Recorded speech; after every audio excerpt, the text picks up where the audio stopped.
Hi, I'm Maria, and welcome back to the Para Not So Normal podcast.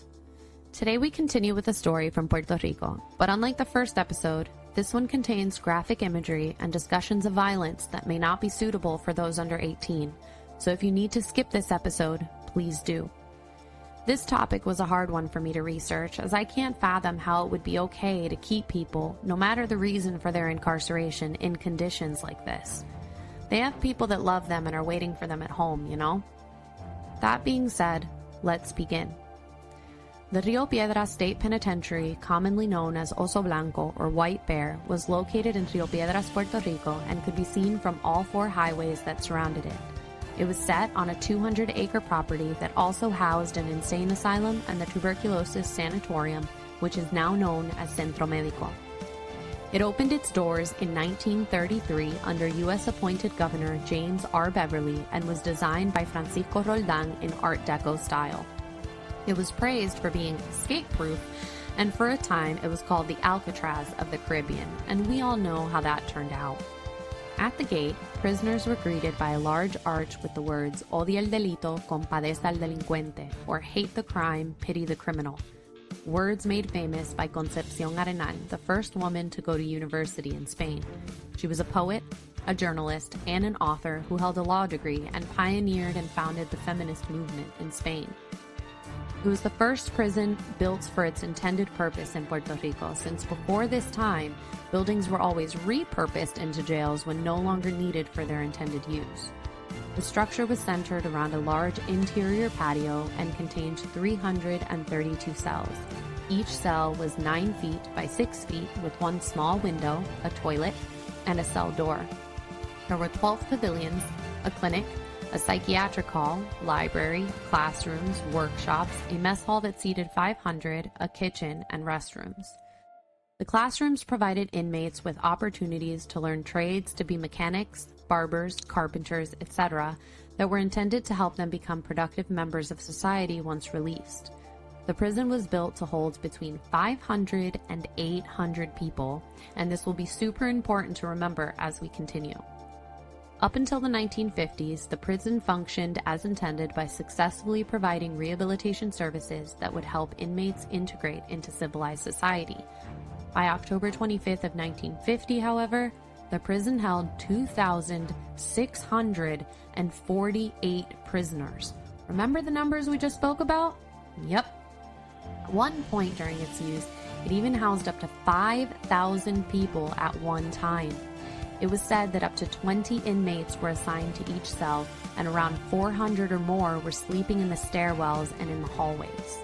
There was a sense of chaos in the air, and violence among inmates was at an all-time high, as there were only 12 guards at a time for thousands of prisoners. On October 26th of 1950, the start of the Puerto Rican Revolution began with a planned revolt at Oso Blanco, led by nationalist Antonio Correa Coto, who was imprisoned for killing 2 people. Hundreds of people died, both guards and prisoners alike, and 110 men, including Correa Coto, escaped. After 2 days, 68 men remained on the loose, among them Correa Coto.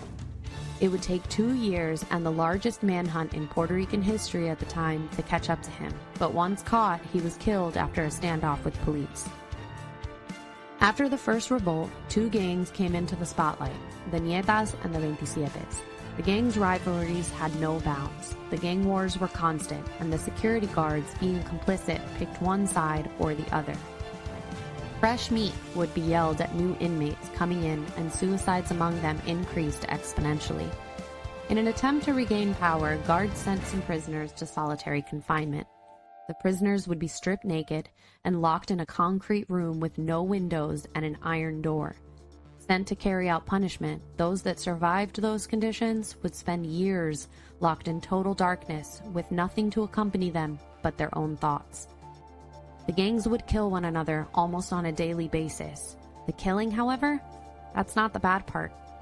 The prisoners would dismember those they'd killed, sometimes decapitating them and using the heads as soccer balls.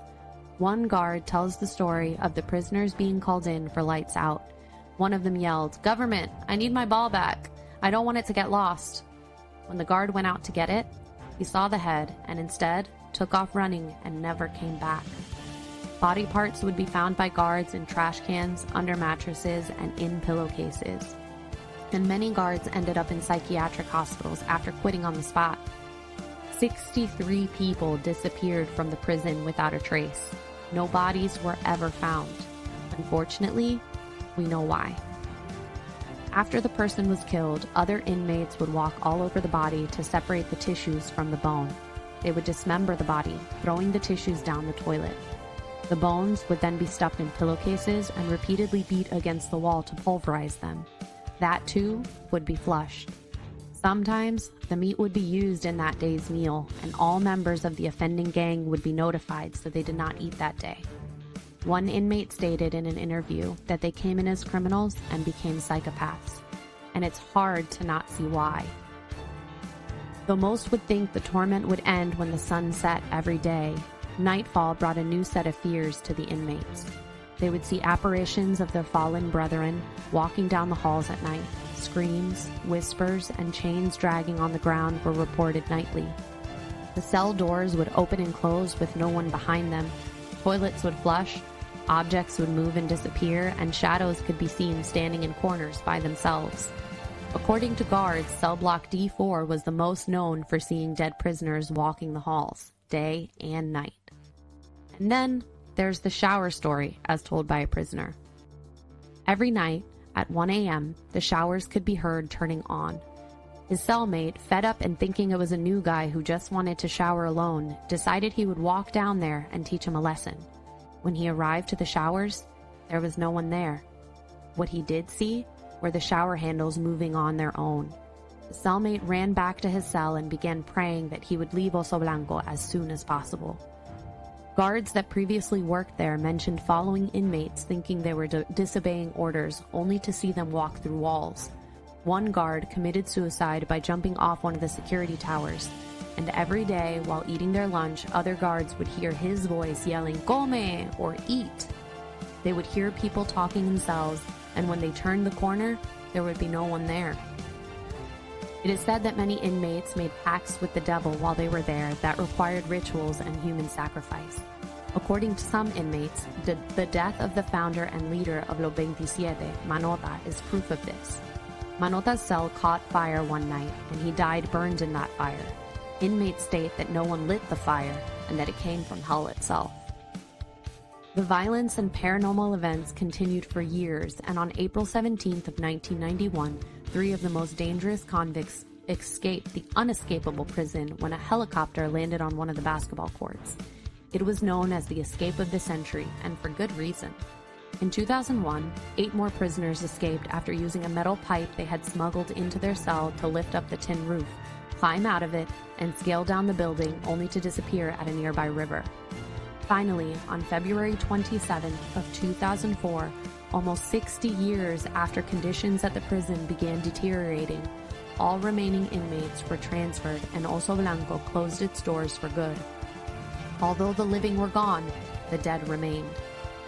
Before it was demolished in 2015, after a long legal battle, a Puerto Rican paranormal investigator named Bruce J., creator of the YouTube channel El Cazafantasmas, decided to see it all for himself and spend one night at Oso Blanco. He took one cameraman and minimal equipment and set out to see what he could capture. As you follow along with him, the camera captures whispers, chains rattling, grunting, and sighing. Cell doors could be heard slamming shut. Footsteps that did not belong to the 2 living people there could be heard as well. Temperatures would fluctuate throughout the building, some hot spots, some cold. During the video, Jay would ask questions to see if he could get responses from the spirits they thought were following him around. Some were questionable, but others were clear as day. The paranormal activity at Oso Blanco was created through violence, torture, and suffering. And although I find this subject fascinating, I do wish that all those souls one day find peace and get the rest they deserve. For more information on the history of Oso Blanco, there is an interesting documentary of the same name that can be found online. Caution though, as what I outlined here is only part of the story, and it gets much worse. But like always, thank you for listening, and hasta la próxima.